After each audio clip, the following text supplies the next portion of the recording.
Alô, queridos alunos do oitavo ano. Olha, para que nós possamos nos situar, eu estou na página 423 do livro de vocês e eu gostaria que você não se atesse ao livro no momento da explicação, mas entendesse que a nossa aula é fundamentada no livro de vocês para que vocês possam ter subsídio, para que vocês possam responder às atividades que seguem pós-aula. Na primeira aula sobre Revolução Industrial, eu falei sobre alguns fatores que fundamentaram a Revolução Industrial na Inglaterra no século XIX. Então eu falei sobre os atos de navegação, falei sobre o investimento dos reis ingleses na captação de capital, na declaração de direitos pós-revolução gloriosa, e falei sobre os cercamentos.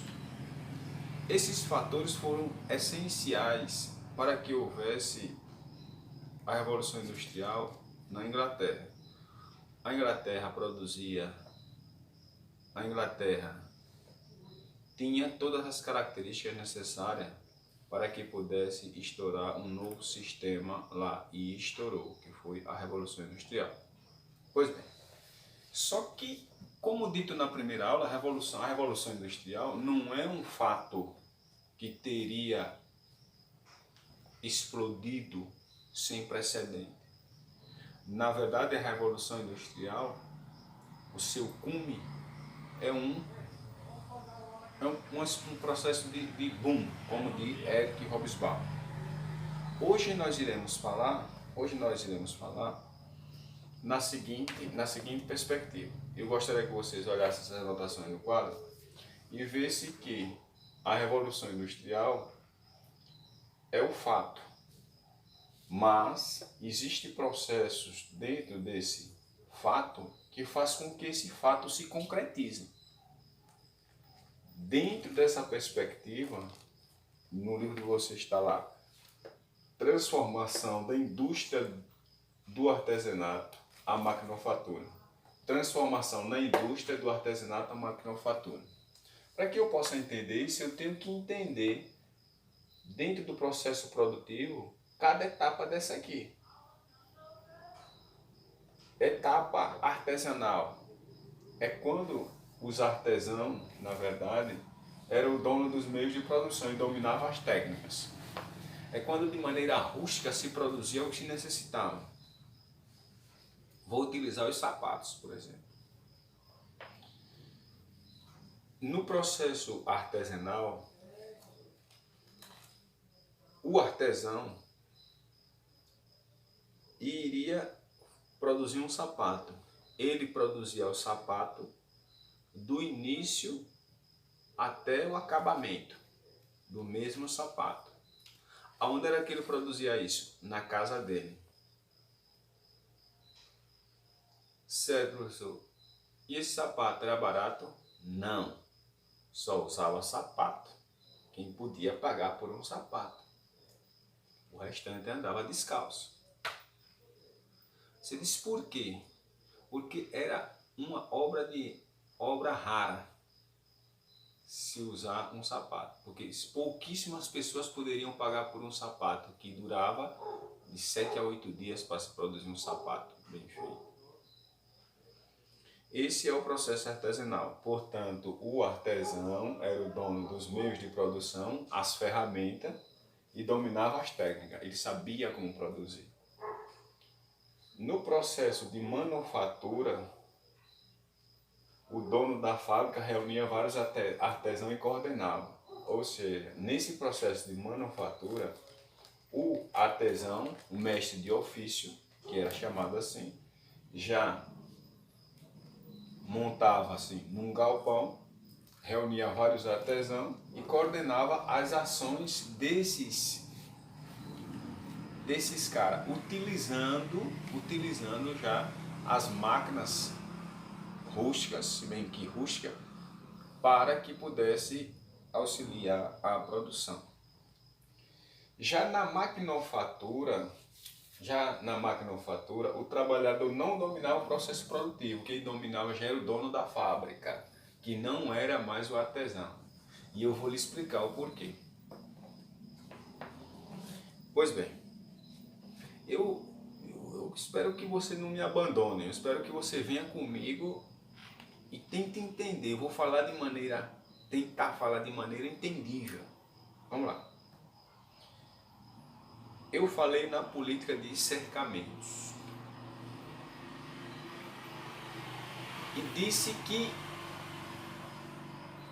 os donos de capitais procuravam investir em outra atividade rentável para que esta produzisse mais lucro. Como assim? Eles tinham muito dinheiro e queriam ganhar mais dinheiro. Foi o que aconteceu? Se apropriaram das terras comunais, cercando-as para criar ovelhas. Para que ovelhas? Para que eles explorassem a lã para fazer tecidos. Por quê? Porque os europeus, naquela época, quando tinham, eram duas roupas. Quando tinham uma roupa para vestir a semana toda e uma para ocasiões especiais. Quando tinham, quando não, só tinha uma roupa.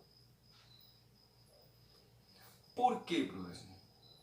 Porque importar tecido da Índia era muito caro. Então os europeus, os ingleses viram a oportunidade de ganhar dinheiro com tecido. Todo mundo veste roupa, não é isso? Então vamos agora investir na indústria têxtil. Como? Criaremos ovelhas para que nós possamos produzir tecido. E de maneira artesanal, o artesão produzia aquele tecido na máquina de fiar, manual. Uma pessoa lá, tecendo aqueles tecidos. Um dado momento, um cara chamado, eu vou procurar o nome dele aqui certo, porque é um nome em inglês, e eu sempre me perco nesse nome em inglês, mas é James Watt. Então, esse cara inventou uma máquina que uma pessoa só, ao invés de fiar um fio por vez, utilizaria-se 8 fios para poder tecer. Isso significava tecer mais rápido e uma maior quantidade de tecido. Esse processo deixa de ser artesanal e passa a ser agora manufatureiro. Por quê? Porque ganha uma celeridade e a produção, de certa forma, aumentou. E quando aumenta a produção, já se tem um impacto, porque se cria uma massa de desempregados. Mas a coisa vai ficar feia quando um outro cara inventa o tear mecânico. O que é o tear mecânico? O tear mecânico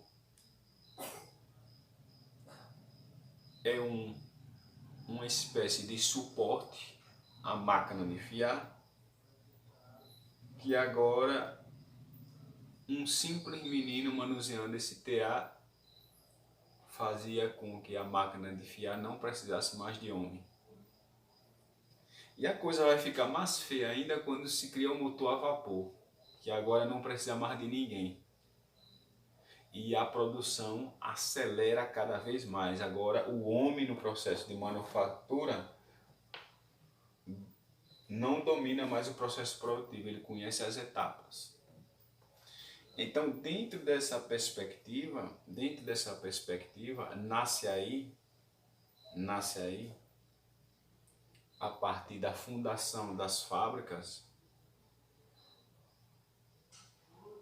dentro do processo de revolução industrial, duas classes sociais distintas. Isso eu já estou na página 424. A burguesia e o proletariado. Quem é a burguesia? A dona dos meios de produção, das ferramentas e do capital, ou seja, é o empresário. E o proletariado, que é o trabalhador, que vende a única coisa que lhe restou para ser vendida, que é o trabalho. É claro que esse trabalho não vai ser pago pelo que ele vale. É daí que surge uma nomenclatura chamada mais-valia, utilizada pelo pensador Karl Marx, que o trabalhador produz muito mais do que valeria o seu trabalho. Daí a expressão mais-valia, que pode cair na prova. A partir daí se cria duas classes sociais antagônicas, contrárias umas às outras, com interesses diferentes. E dentro dessa perspectiva, nós analisamos que o processo de transformação na indústria do artesanato da maquinofatura deixou resquícios, não só para os humanos, quanto para a própria natureza. Ou seja, criou-se impactos na Inglaterra, estou me referindo à Inglaterra, criou-se uma série de impactos sociais, ambientais e estruturais de modo geral. Dentro dessa perspectiva, quando se agride o meio ambiente, se cria um contexto favorável para que surjam doenças de todas as espécies, que foi o caso da Inglaterra. As condições às quais a Inglaterra gerenciou a Revolução Industrial, sem a devida atenção aos impactos ambientais, produziu uma série de problemas ambientais que ainda hoje, de alguma forma, sentimos, claro, pelas nações mais industrializadas. No caso da Inglaterra, as cidades cresceram, derrubaram-se bosques, derrubaram-se floresta, o rio Tamisa, por exemplo, na Inglaterra, já era um rio morto em 1850, dado as substâncias tóxicas que eram lá despejadas. Então, mais dentro dessa linha. Então, eu não quero me prolongar muito, porque senão nós ficamos sem tempo. Então, a aula de hoje é isso. Eu espero que eu tenha sido compreendido. Tenha uma boa aula e deixe seu like lá e inscreva-se no canal.